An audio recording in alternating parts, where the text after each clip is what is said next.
आता 5 मिनिटांमध्ये प्राध्यापक लक्ष्मण आटेकरांचे आगमन होत आहे।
या गोष्टीची सुद्धा चौकशी करा।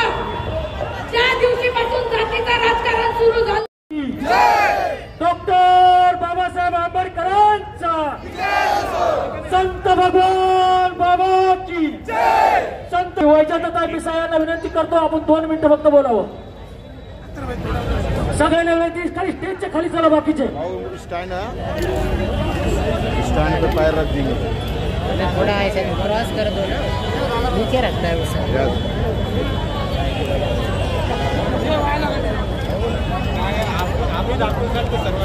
हेलो हेलो हॅलो, मी इथं फक्त मी कोणत्या पक्षाच्या बाजूने आलेले नाही, मी शैक्षणिक आणि सामाजिक यासाठी इथे आलेले। माझे काही प्रश्न आहेत तुम्हाला आणि ते प्रश्न मी विचारणार आहे, त्याचं घरी जाऊन चिंतन मनन आणि ध्यान करा। आमच्या या महाराष्ट्रामध्ये आमच्या स्त्रियांना घराच्या बाहेर काढलं सावित्रीबाईंनी, कोणत्या जातीच्या काढलं याचा आपण कधी विचार केला? कोणत्या जातीच्या मुलींना शिकवलं, कोणत्या जातीच्या बायांना शिकवलं? आमच्या शाहू महाराजांनी 1 रुपया रोज दिला, कोणत्या जातीला दिला? कोणत्या जातीच्या लोकांना शिकवलं? हे ज्ञान मिळवण्यासाठी अहोरात्री कष्ट करून अनेक मातीत गेले आणि त्या मातीत जाणाऱ्या लोकांना आज तुम्ही आम्ही त्यांचा इथं विनाश करण्याला उभं राहिलो। या तरुण पिढीची जी हानी होते याची भरपाई कोण करणार आहे? 100 वर्ष सामाजिक एकात्मता टिकवण्यासाठी लागतील या तरुण मुलांच्या।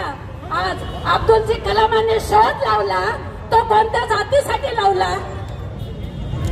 आमच्या जिजाऊने स्वतःच्या मुलांना पैदा करून स्वराज्याची स्थापना केली, कोणत्या जातीसाठी? कृपया सर्वांना विनंती आहे, कृपया विनंती आहे, अशी सर्वांना नम्र विनंती, सर्व जवळचेच कार्यकर्ते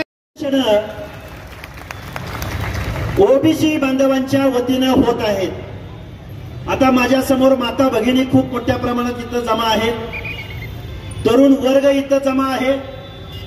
आम्ही गुन्ह्याचं कधीही कुठंही समर्थन केलेलं नाही, आमच्या नेतृत्वानं कुठंही समर्थन केलेलं नाही।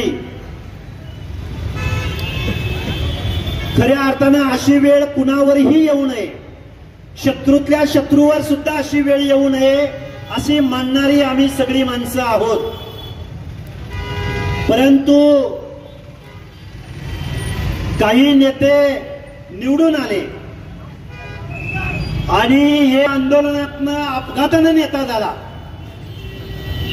आणि त्याचा जो चन्ना टन्ना ही जी भाषा होती त्याची भाषा अण्णानं घेतली आणि त्यांच्या संघर्षामधून तो काल परवा म्हणाला की मी घरात घुसून मारेन. खऱ्या अर्थानं हे जे वक्तव्य केलं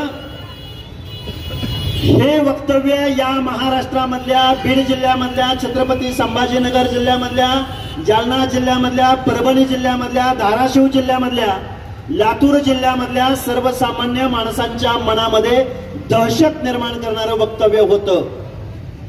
आम्ही गेली 10-15 दिवस सहन करत होतो.